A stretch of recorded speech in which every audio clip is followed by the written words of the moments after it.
우리가 아브라함의 그 인생의 여정을 쭉 살펴보았습니다.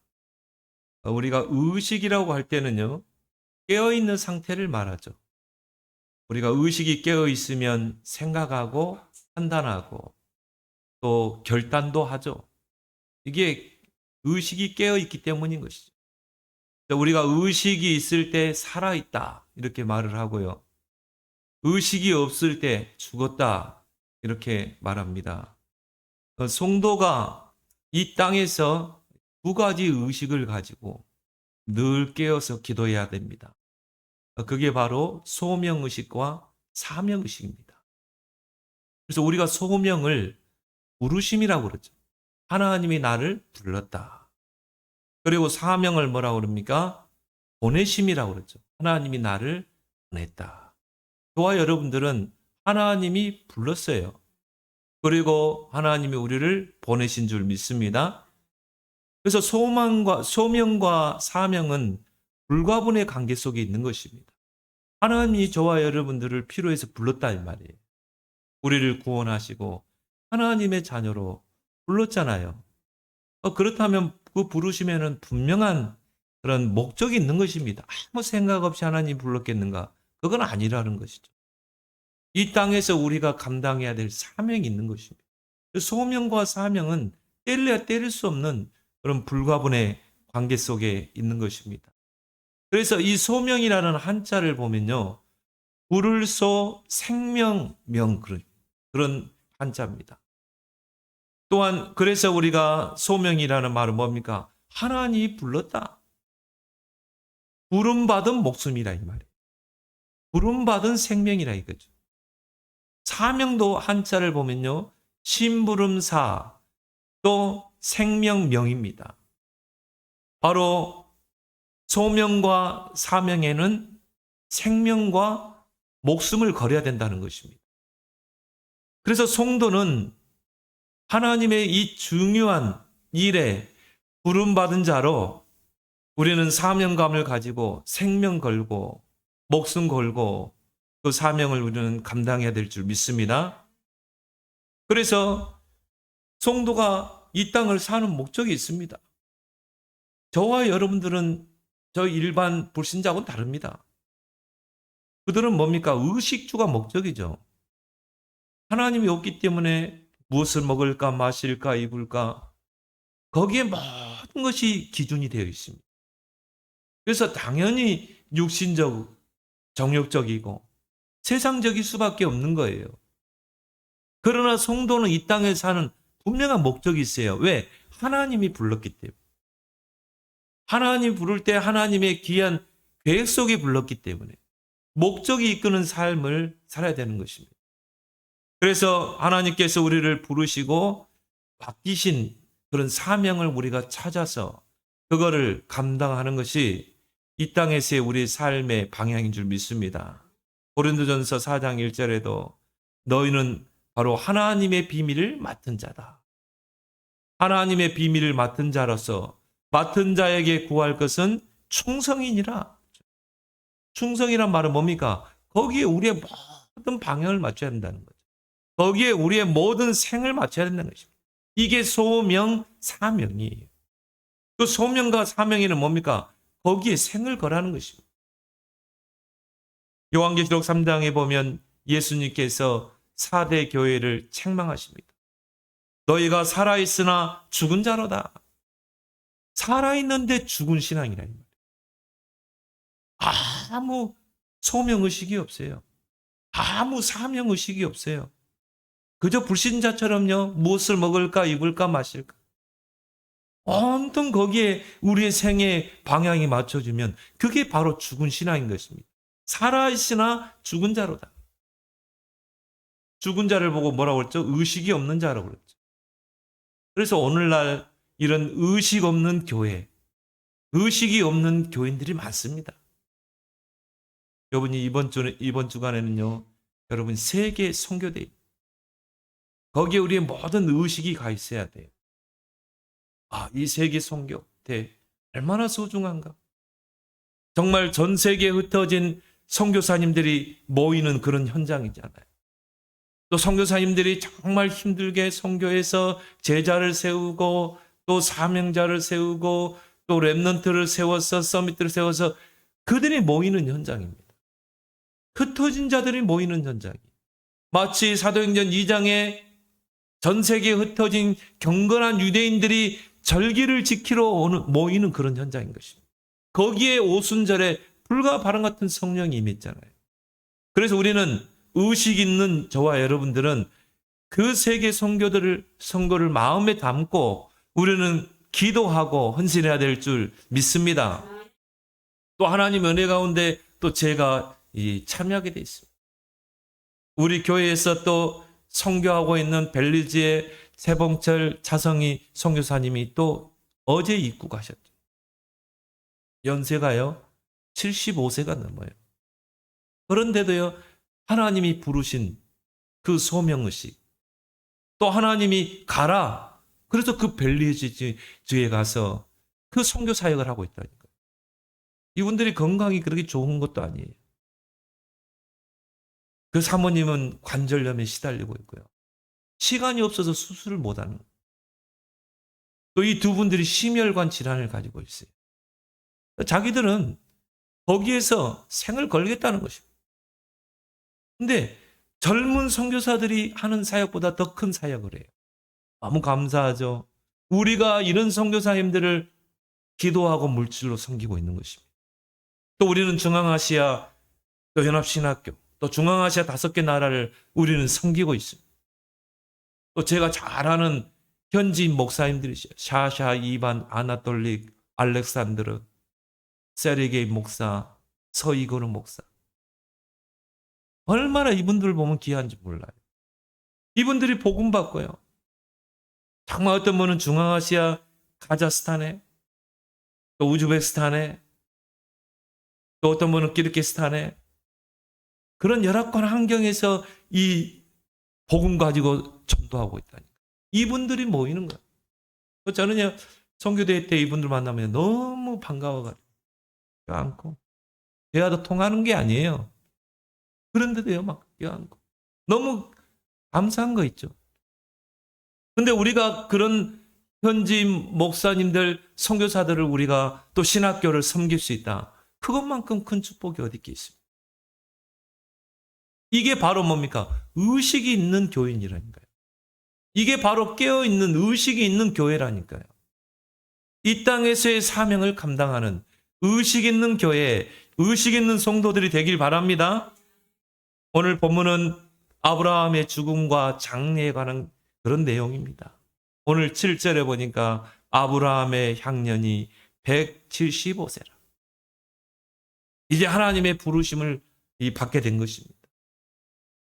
그렇다면 우리가 이제 그 아브라함의 살아온 여정을 한번 살펴볼 필요가 있죠. 아브라함은 어떤 인생의 여정을 살았는가? 그것을 우리의 거울로 삼아야 된다 이 말이에요.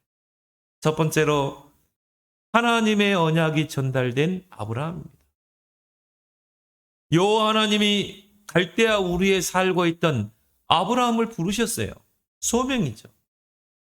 그리고 그 아브라함에게 사명을 주셨습니다. 창세기 12장 우리가 잘 아는 내용이죠. 너는 본토 친척 아비 집을 떠나 내가 네게 지시할 땅으로 가라. 내가 너에게 큰 민족을 이루겠다. 너를 창대케 하겠다. 너는 복의 근원이 될지라. 부르심과 사명인 것입니다. 근데 우리가 이 아브라함을 놓고 볼 때요. 아브라함은 세상적으로 그리 훌륭한 인물은 아닙니다. 우리가 지금도 사람을 평가할 때 그 사람이 태어난 그 태생과 가문을 우리가 중시하잖아요. 또 우리 앞으로 6.3 지방선거가 있죠. 많은 후보자들이 이제 자기도 지방 의원이 되기 위해서 제출했을 것입니다. 그분들이 이력이 있잖아요. 그럼 가장 먼저 뭘 보겠습니까? 이 사람의 태생을 보겠죠. 이 사람이 어디 출신인가? 또 어느 대학을 나왔고, 또 이 사람의 양력은 어떻게 되고, 또 이 사람의 가문은 어떤가? 그런 걸 먼저 봅니다. 그래서 이 후보자는 우리 당의 어느 지역의 후보자로 세워야 되겠다고. 지금도요, 태생과 가문을 중시하는 것입니다. 그런데 아브라함의 그 태생은 갈대아 우르입니다. 갈대아 우르는 어떤 지역이냐면요, 굉장히 우상숭배를 많이 하는 그런 지역이에요. 그 태생이라니까요. 그리고 그 아비 데라는 우상을 만들어서 그것을 팔아서 생계를 유지하는 장색입니다. 보세요, 한번 여러분. 그 장색들이 우상을 만들 때 먼저 목욕을 합니다. 자기를 정결케 하고, 그 다음에 그 우상 신에게 숭배를 합니다. 그러고 나서 조각을 합니다. 그러면 영적 문제 얼마나 많겠어요? 심각하겠죠? 아니, 우상 숭배에도 영적 문제가, 가문의 영적 문제가 있는데, 성경은 우상 숭배는 사단을 숭배하는 거, 귀신 섬기는 거라고 그랬어요.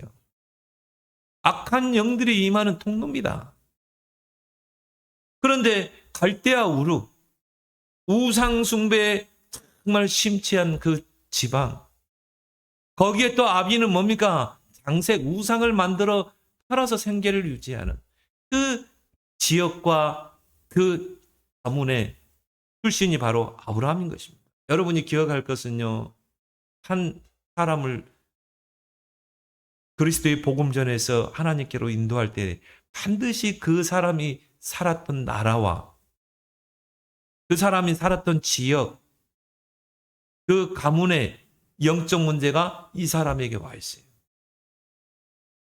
내가 태어난 그 나라와 지역의 영적 문제가 나에게 영향을 준다니까요. 그래서 빌립 집사가 사마리아 지역에 가서는 그리스도만 증거한 것입니다. 왜? 흑암 네피림이 완전히 장악됐기 때문에 그래요. 거기에 바로 누굽니까? 아브라함이라니까요. 그래서 여러분도 잘 알다시피요, 한번 이런 영적 문제에 잡히게 되면요, 정말 빠져나오기 힘듭니다. 우리는 이런 걸 보잖아요, 주변에서. 자, 내가 태어난 그 나라, 지역, 가문의 영적 문제가 이 사람에게 와 있는 거예요. 쉽게 복음이 들어가지 않습니다. 뭔가 다른 게 들어가서 각인됐고, 눈에 보이지 않는 이 사단의 망대가 세워진 것입니다. 사단의 견고한 진이 세워졌는데 이 사람이 쉽게 복음 속에 들어옵니까? 저와 여러분들이 오늘 이 예배에 나와서 이 그리스도의 복음을 들을 수 있다는 것은 최고 축복이에요. 로또 당첨된 것보다 더 이 기적이라니까요. 여러분 정말 그걸 아십니까? 여러분이 이 자리에서 이 그리스도의 복음이 깨달아진다. 여러분 최고 축복된 사람이라니까요. 영적으로 한번 잡히고 마귀에게 눌린 자, 사도행전 10장 38절에 마귀에게 눌린 자라고 그랬잖아요. 영적 문제에 사로잡힌 자, 네피림에 사로잡힌 자가 쉽게 못 빠져나옵니다. 그래서 막 계속 복음으로 집중하는 것입니다. 그래서 저는 설교할 때 다른 설교를 안 합니다. 오직 그리스도, 오직 그리스도의 복음. 왜? 그것만이 이 사람의 그 가문의 개인의 영적 문제에서 네피림에서 빠져나올 수 있는 것입니다. 이 내면의 사탄의 망대가 무너지는 것입니다. 그래서 오직 성경만 우상 숭배를 금지하는 것입니다. 다른 종교는요, 오히려 우상 숭배를 장려합니다. 그런데 왜 성경만 우상 숭배를 금합니까? 이게 바로 사단이, 흑암이 역사하는 통로, 네피림이 역사하는 통로라 이 말이에요. 네피림이란 말은 뭐죠? 바로 공중에서 떨어진 자 아닙니까? 사단 마귀 흑암 문화 아닙니까? 왜 하나님께서 그 아브라함의 동시대 인물인 욥을 부르지 않고 왜 아브라함을 불렀겠어요? 욥은 어떤 사람이었죠? 욥은 의인이요. 하나님과 동행하는 자예요. 하나님을 경외하는 자예요. 그리고 동방의 큰 사람이라. 그래서 하나님께서 욥을 사단에게 칭찬하잖아요. 네가 욥을 봤냐? 이만큼 하나님 경외하고 이만큼 하나님 잘 믿고 그런 의로운 욥을 하나님이 동시대에 부르지 않고 왜 이런 아브람 정말 우상 숭배하는 그 지역에 우상 숭배의 그 가문 그 출신 아브라함을 불렀겠는가? 그렇다면 저와 여러분들 한번 보세요. 우리보다 훌륭한 사람 얼마나 많습니까? 우리보다 정말 가문 좋고 배경 좋고 인격적이고 이런 사람 얼마나 많습니까? 그런데 그런 사람들을 두고 왜 나갔지? 나 자신을 보면요. 정말 부러울 정도로요. 내세울 게 없어. 이런 연약한 나를 하나님이 부르셨는가? 그리고 하나님 나라의 일에 나를 부르셨는가? 고린도전서 1장 26절에 보니까 바울이 말합니다. 너희의 부르심을 봐라. 너희 중에 지혜 있고 많이 배우고 문벌 좋고 가문 좋고 그런 사람이 있냐? 너희들에게 변사자가 있느냐? 변호인 있느냐? 정말 하나님은 연약한 자를 통해 강한 자를 부끄럽게 하고 미련하다고 하는 자를 통해 지혜롭다고 하는 자를 부끄럽게 하고 그래서 아무도 자랑하지 못하게 하려 합니다. 저와 여러분과 같이 연약하고 부족하고 모자란 저와 여러분들을 부르셨어요. 아브라함을 부르듯이. 그리고 하나님 나라의 일에 우리를 쓰시겠다는 것입니다. 근데 저도 한번 생각해 봐요. 왜 내 주변에 훌륭한 사람이 많은데 왜 나같이 부족한 사람을 쓸까? 때로는 질문도 해봅니다. 왜 하나님 나같이 모자란 자, 인격적으로 그렇게 훌륭하지 않는 나를 부르셨습니까? 딱 답을 찾았어요. 그래, 난 자랑할 게 없잖아요. 그래서 바울의 고백처럼 나의 자랑할 거 있다면 연약함밖에 없어요. 그리고 나의 자랑은 오직 그리스도. 저와 여러분들은 나에 대해서 자랑할 거 없어요. 오직 그리스도. 그래서 우리는 오직 그리스도만 자랑하는 것입니다. 그래서 우리는 전도하는 거예요. 왜? 예수 그리스도가 유일한 구원자이기 때문에. 예수 그리스도가 영원한 중보자이기 때문에. 우리의 소망이기 때문에. 로마서 11장 19절에요. 하나님의 부르심에는 후회하심이 없느니라. 하나님이 잠깐 실수해서 아브라함을 불렀습니까? 욥과 같이 훌륭한 사람 놓고 하나님이 실수해가지고 착각해가지고 욥을 불러야 되는데 아브라함 부른 겁니까? 하나님께서 우리 주변에 훌륭하고 뛰어난 사람 많은데 잠시 하나님이 착각해가지고 저와 여러분들, 연약한 저와 여러분들을 부르셨습니까? 아니라는 것입니다. 하나님의 부르심에는 후회하시면 하나님이 여러분 불러놓고 저거 가우건 목사 내가 저거 안 불러야 되는데 또 괜히 불러가지고 그렇습니까? 아니에요. 로마서 11장 29절에 19절에 분명히 답이 나오잖아요. 하나님의 부르심에는 후회하심이 없으니라. 빌립보 1장 6절에 그리스도 예수의 날까지 이루어 가신다. 하나님이 실수로 착각으로 해서 여러분을 부른 게 아니라 이 말이야. 하나님의 절대 계획 속에 아브라함을 부르시고 저와 여러분들을 부르신 줄 믿습니다. 여러분의 과거, 현재, 미래까지 다 가지고 부르신 거예요. 여러분의 과거를 다 알고 있어요. 앞으로 여러분의 미래까지 하나님 다 알고 계셔요. 여러분 죽을 날짜까지 다 알고 계신다니까 하나님. 그 과거, 현재, 미래 그거 가지고 여러분 불렀다니까. 나는 과거가 부끄러워. 하나님은 다 알고 계셔요. 부끄러워할 필요도 없고. 그래서 우리는 하나님께만 영광을 돌리는 것입니다. 로마서 8장 28절에 보니까 하나님의 뜻대로 부르심을 입은 자들에게는 모든 것이 합력하여 선을. 저와 여러분들이 하나님의 뜻대로 부름받았다니까. 그러면 여러분을 부를 때 하나님의 분명한 뜻이 있겠죠.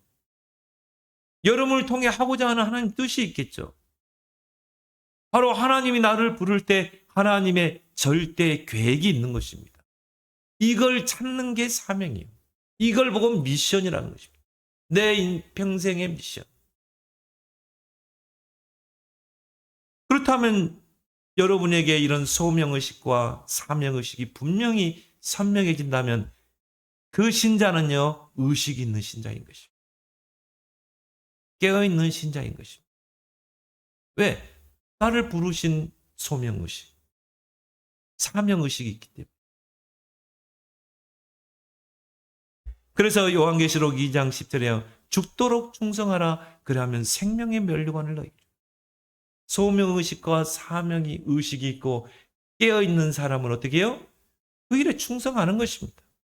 거기에 내 인생의 우선순위를 두고 사는 것입니다. 하나님이 저와 여러분들을 부르신 그 일에 여러분이 생을 걸기 바랍니다. 소명과 사명이라는 그 한자에는 목숨 거는 게 있다니까요. 거기에 우리가 목숨을 걸어야 되는 것입니다.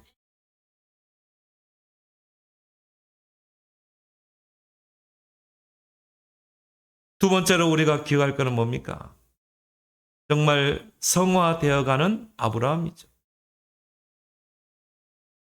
하나님께서 아브라함을 불러서 분명한 사명을 줬는데요. 아브라함에게 이 언약이 선명하게 다가오질 않았어요. 그래서 이 아브라함에게 당장 급선무는 뭐냐? 먹고 사는 거였어요. 의식주였어요. 그래서 어떻게 합니까? 그 갈대아 우르에서 나올 때 조카 롯을 데려오잖아요. 그리고 먹고 사는 것 때문에 어떻게 합니까? 애굽에 구걸하러 가죠. 가나안 땅에 와보니까 기근이 들어있어. 그러면 언약을 붙잡고 어떻게 해요? 하나님의 때를 기다려야 되겠죠. 기도하면서. 그런데 어떻게 했습니까?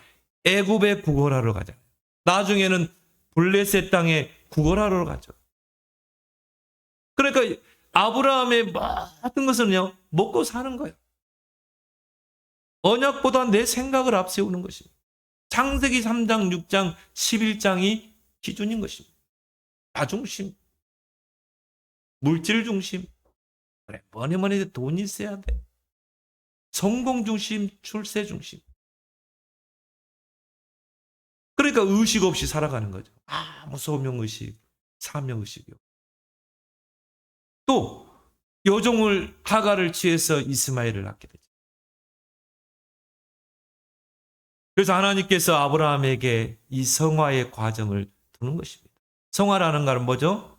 점점 거룩해져 가는 것입니다. 옛사람의 그 때를 벗어내고 우리 안에 틀린 각인들을 바꾸고 점점 성화되어 가는 것. 어린아이의 신앙이 장성한 신앙으로 세워져 가는 것. 그래서 하나님은 한 사람을 부르시고 성화의 과정을 두시는 거예요. 그 케이스가 바로 아브라함이죠. 시편 103편 14절에 그가 우리의 체질을 아시나니. 저와 여러분들의 체질을 하나님은 너무너무 잘 아십니다.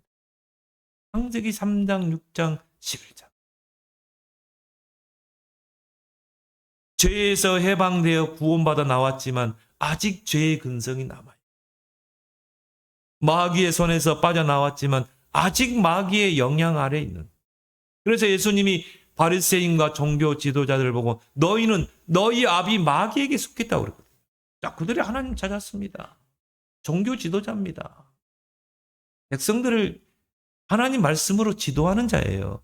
그런데 너희는 너희 아비 마귀에 된다. 그 말은 뭡니까? 마귀의 영향을 받고 사는 것입니다. 한마디로 마귀의 심부름을 하는 것입니다. 그렇게 해서 복음을 핍박했죠. 그 복음의 실체 예수 그리스도를 십자가에 못 박았잖아요. 마귀에서 빠져나왔는데 마귀에게 종노를 하는 것입니다. 고린도후서 4장 5절에 보니까요. 이 세상 신이 믿지 않는 자들의 마음을 혼미케 하여 그리스도의 복음의 강체가 비치지 못하게 닫아놔. 그래서 사탄 마귀가요. 복음만 모르도록 그리스도의 복음의 강체가 비치지 못하도록 마귀가 그 사람에게 영향을 끼치잖아요. 그래서 뭡니까? 생명 없는 종교 생활하게 하는 거죠. 그 사람들의 특징이 뭡니까? 그리스도 못 깨달아요. 참 희한하죠. 나는 현장에서 전도하면서 기존 신자들을 보면서 이토록 그리스도를 못 깨달아요. 사단이 이 사람이 길을 딱 막고 어둡게 차단하는 것입니다. 이 사람이 세상 신, 마귀에서 빠져나왔는데 그 세상 신의 영향 아래 있구나. 그래서요, 그리스도의 복음만 모르도록 차단시키는 것입니다. 여러분이 이 자리에 와서 이 그리스도의 복음, 삼중직 그리스도, 사탄, 이 왕 제사장 선지자 그리스도를 깨달았다는 거, 그의 축복이고 그리스도의 복음의 광채가 여러분에게 비친 거예요. 얼마나 감사합니까? 우리가 복음 깨달았다는 거.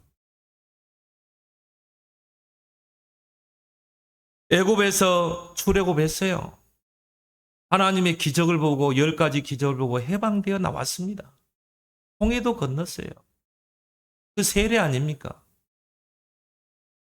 세례라는 것은 내가 하나님의 자녀 신자가 됐다는 표징이거든요. 그런데 쓴뿌리가 그대로 남아있잖아요. 그래서 쓴뿌리가 나서 나도 괴롭히고 다른 사람도 괴롭히고 이런 사탄의 흑암 망대가 그대로 남아있는 것입니다. 그래서요, 이 망대를 바꾸라는 것입니다. 고린도후서 10장 4절을 보니까 사단의 요새, 견고한 요새가 그대로 있는 거예요. 그리고 뭡니까? 마태복음 12장에 보니까 사단의 집, 사단이 집을 짓고 있는 것입니다. 그렇죠? 구원 받았음에도 불구하고 하나님의 자녀입니다. 마태복음 12장 29절에 보니까 강한 자에게 속는 것입니다. 베드로 사도가요, 재밌는 말을 했어요. 베드로후서 2장 22절에 보니까 그 종교 지도자들을 보면서 거짓 선지자들을 놓고 너희들은 개와 돼지 같다고. 개가 토한 것을 음식을 토해놓고 그걸 또 먹잖아요. 옛날 것을 그대로 가지고 있는 거야. 버려야 되는데 그대로 가지고 있어. 돼지를 깨끗하게 씻어놨는데 시궁창에 들어가. 그게 좋대. 돼지를 깨끗하게 씻기고 분도 바르고 거기에 리본도 매고 그렇게 해주니까요. 도로 시궁창으로 들어가. 왜? 돼지는 시궁창이 좋거든. 그러니까 옛날로 돌아가는 거야. 나는 그걸 보면서요. 야, 베드로도 참 웃음 말을 했구나. 얘가 토한 것을 그대로 또 먹고 이 돼지가 씻어놓으니까 다시 시궁창으로 들어가는도다. 종교 지도자들로. 교회 안에 거짓 선지자들로. 에베소 4장 22절에 유혹의 욕심을 따라 썩어져가는 구습을 따르는 옛사람을 버리라. 우리 안에 그런 옛사람의 근성, 애국 근성, 노예 근성, 그것을 버리고 우리는 새 사람의 옷을 입어야 될 줄 믿습니다. 어떻게 우리가 이런 쓴뿌리 옛사람의 근성을 버리고 성화될 것인가? 하나님께 집중해요. 다른 방법이 없어요. 왜 하나님이 요셉에게 다윗에게 고난의 과정을 하나님 두셨습니까? 하나님께 집중하라. 그걸 통해 성화가 되어지는 것입니다. 그걸 통해 하나님을 더 알아가는 것입니다. 그걸 통해 하나님의 뜻을 더 찾게 되는 것입니다. 그래서 다윗은 나에게 당하는 고난이 내게 유익이라고 그랬어요. 죽을 고비를 몇 번 넘겼잖아요. 그 고난이 오히려 내가 하나님께 집중할 수 있었기 때문에, 그걸 통해 기도를 배울 수 있었기 때문에 고난이 내게는 유익하다. 여러분의 지금 고난이 있습니까? 어려움이 있습니까? 축복인 줄 믿습니다. 그거 없으면 우리 하나님 못 바라봐요. 여러분이 모든 일에 태평하게 잘 풀린다고 생각해 보세요. 여러분 하나님 바라보겠어요? 여러분이 창세기 3장, 6장, 11장 체질인데 하나님은 우리의 체질을 너무 잘 알아요. 그래서 적당하게 어려움도 줍니다. 적당하게 문제도 줍니다. 고난도 주십니다. 그걸 통해 오직 하나님께 우리가 집중할 수 있는 것입니다. 그래서 광야는 성화의 과정을 보여주죠. 그래서 광야는요, 오직 집중해야 갈 수 있는 곳이에요. 무덥죠. 낮에는 40도를 육박하죠. 밤에는 영하까지 내려가죠. 춥죠. 광야가 풀 한 폭이 제대로 납니까? 먹을 거 없죠. 물도 없어요. 그게 광야입니다. 근데 왜 하나님이 애굽에서 해방시켜 놓고 그 광야를 통과하게 합니까? 왜 우리가 그리스도를 통해 구원받았는데 왜 고난의 이런 어려운 과정을 하나님 주십니까? 성화되어 가게. 오직 하나님께 집중하는 그런 체질로 우리를 바꾸기 위해서. 그래서 우리가 이 거친 광야에서 하나님께 집중하지 않으면요, 원망과 불평과 불신앙이 나올 수밖에 없는 것입니다. 그리고 창세기 3장으로 돌아갈 수밖에 없는 거예요. 그래서 하나님이 광야길을 가는 이스라엘 백성에게 하늘의 양식 만나를 주신 것입니다. 하늘에서 양식을 주신 거예요. 그 말은 뭡니까? 너희가 이 땅에 소망을 두지 말고 하늘에 소망을 두고 살아라. 그리고 광야길 가는 동안에요, 언약궤를 따라가라. 언약궤에 너희 시선을 집중하라. 하나님이 강단을 통해 주의 종을 통해 어떤 말씀을 주시는가? 왜요? 사람은 떡으로만 사는 존재가 아닌 하나님의 입에서 나오는 말씀으로 사는 존재. 그래서 말씀에 초집중해라. 언약궤를 따라가라. 그 언약궤에 초집중해서 갔는데 요단이 갈라지고 여리고가 무너지는 기적이 일어나잖아요. 그리고 성막 중심으로 하나 되라. 예배죠. 교회죠. 성도에게 교회가 얼마나 소중합니까? 교회에 와서 여러분들이 말씀 받고 힘을 얻고 6일 현장을 승리하고 그리고 새 절기를 지키라. 뭘 말합니까? 구원의 은혜를 잊지 말라. 이게 광야인 줄 믿습니다. 그래서 하나님께서 이 거친 광야길을 가는 동안에 하나님께 집중할 수 있는 거리를 딱 주잖아요. 만나, 언약궤, 성막, 그리고 뭐예요? 새 절기. 전 백성은 하나님이 지정하신 곳으로 모이라. 얼마나 거추장스럽습니까? 오직 집중 속으로 들어가는 여러분 되길 바랍니다. 그래서 우리가 삶 흐름 집중, 말씀, 기도, 전도에 집중하는 것이고요. 777 언약 붙잡고 삶 집중, 아침, 낮, 밤. 진짜 우리 여기 세 가족들 있죠. 아침에 한 10분만 집중해봐요. 기도로. 낮에는 눈에 보이는 것, 장소, 사람, 그걸 다 기도로 연결해봐요. 저는 그렇게 합니다. 근데 어느 장소에 가면 하나님 이곳에 그리스도의 복음이 증거되고 하나님 나라 임하게 해줘. 내가 누구를 만난다. 하나님 이 영혼에게 하나님의 구원의 생명이 들어가. 모든 거 짧게 하면 돼. 밤에 얼마나 좋습니까? 하루를 마무리하고 하나님 앞에 깊은 기도.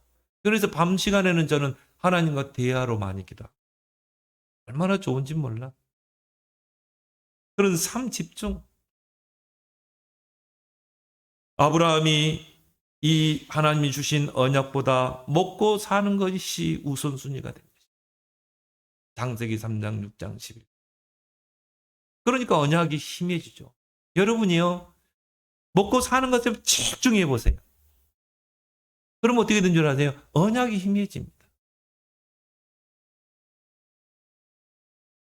나에게 처한 그런 현실과 상황과 환경에 자꾸 속는 것입니다. 그러니까 먹고 사는 것에 막 급급하는 거예요. 그걸 뭐라고 그랬어요? 의식 없는 삶. 살아있으나 죽어있는 신앙. 하나님은 우리의 체질을 잘 아셔요. 그래서 구원받은 성도에게 성화의 과정을 두십니다. 아브라함은 75세 때 하나님 부름받았는데 100세 때까지. 100세 때 언약이 선명해졌잖아요. 무려 25년의 성화. 모세는 무려 80년. 80대에 하나님께 쓰임받았잖아요. 그 우리가 믿음의 정말 모델 요셉도 13년 노예로 감옥으로도 자. 그런 성화의 과정을 통해서 뭡니까? 우리 안에는 쓴뿌리를 뽑아내고 틀린 각인을 바꾸고 망대를 바꾸는 것입니다. 하나님의 절대 망대로 바꾸는 것입니다. 그래서 여러분이 예배만 집중해야 돼요. 바뀌게 돼 있는 것입니다. 그래서 하나님은 지금도 그런 예배자를 찾고 계시는 줄 믿습니다. 그래서 여러분이 그걸 알게 된다면 내게 지금 응답이 없고 여전히 우린 이 가족들은 아직 이런 헤매고 있고 그런데요. 내가 그것 때문에 하나님께 기도할 수 있고 그것 때문에 내가 하나님을 찾을 수 있는 게 감사한 것입니다. 하나님은 여러분 너무 잘 아신다니까요. 여러분 체질을 너무 잘 알아요. 하나님의 시간표는 정확합니다. 세 번째로 우리가 기억할 건 뭡니까? 언약 전달의 사명 감당한 아브라함입니다. 이 아브라함이 이삭을 낳고 100세 때 이삭을 낳고 이제 언약이 선명해졌어요. 야, 이제 내가 먹고 사는 게 중요한 게 아니구나. 내가 이 언약을 놓치고 살았구나. 왜? 75세 때 약속했던 너를 통해 내가 씨를 주겠다. 자녀를 주겠다. 그 자녀를 통해 큰 민족을 이루겠다. 그게 실제 앞에 딱 눈을 보였잖아요. 여러분 100세 때 사라 나이가 90세 때 아들을 낳을 수 있습니까? 절대 불가능이 가능으로 바뀌었잖아요. 이때부터 아브라함이 이제 나는 먹고 사는 게 중요한 게 아니라는 거죠. 이 언약을 성취하는 거. 이때 이제 의식이 깨어나는 것입니다. 이때 살아있는 신앙이 되는 거예요. 두 가지 의식이 깨어나고 살아나게 됩니다. 소명의식, 사명의식. 그래서 창세기 22장에 하나님께서 아브라함에게 네 아들 독자 이삭을 저 모리아산에 번제로 드리라. 아브라함이요 전혀 흔들리지 않았어요. 왜? 언약이 너무 선명했기 때문에. 그래서 뭡니까? 아침에 일찍 일어나 이삭을 데리고 종들을 데리고 모리아산으로 가잖아요. 언약이 선명해진 것입니다. 흔들리지 않는 것입니다. 하나님의 절대 망대가 세워진 것입니다. 그래서 아브라함을 우리가 믿음의 조상이라 이렇게. 그 모리아산 번제 사건을 통해 그 아들 이삭에게 언약이 전달되고 각인된 거예요. 그래서 이삭하면요 누림입니다. 이삭은 조금도 흔들리지 않았어요. 이삭은요 정말 기도하는 사람이에요.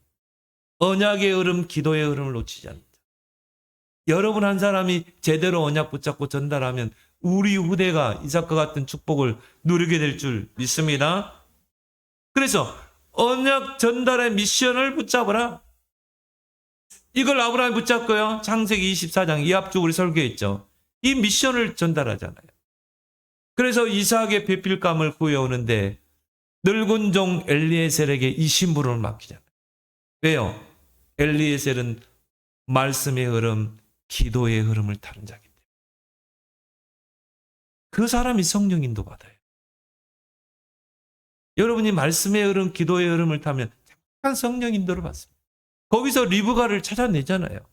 그리고 데려오잖아요. 아브라함이 붙잡은 언약이 이삭에게 전달돼요. 오늘 5절에 보니까 아브라함이 이삭에게 자기의 모든 소유를 주었다. 장자의 축복이죠. 이스마엘이 장자 아닌가요? 이스마엘은 서자예요. 왜요? 종을 통해 낳아놨다. 아브라함이 적자인 것입니다. 그래서 아브라함에게 이삭이 바로 뭡니까? 장자의 축복을 받게 됐죠. 그래서 그 두 아들이요 아브라함을 이제 장사 지낸 것입니다. 거기에 많은 의미가 있죠. 서로 화목하고 형제를 간에 싸우지 말고. 이스라엘이요 정말 품어야 되는데 품지 못하니까 지금 중동에 보세요. 얼마나 막 전쟁이 일어나고. 아브라함이 175세 때 이제 눈을 감고 장사를 지내게 됩니다.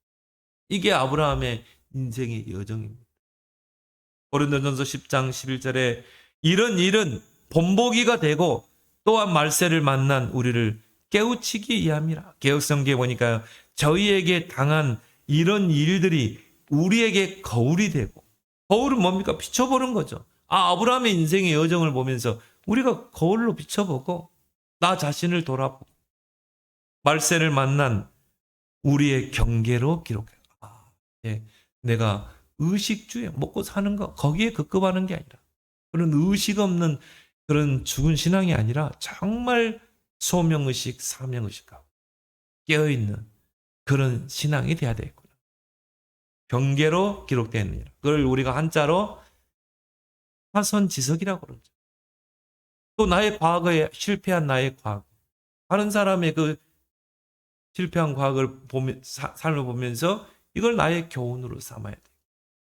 또 같은 말이 반면교사 그러죠. 이걸 교훈으로 삼아야 돼. 그래서 그 아브라함의 인생의 여정을 통해서 여러분들이 중요한 언약을 붙잡는 여러분 생이 되기 바랍니다. 하나님 아버지 은혜 고맙고 감사합니다. 아브라함의 그 인생의 여정을 살펴보면서 그것이 우리에게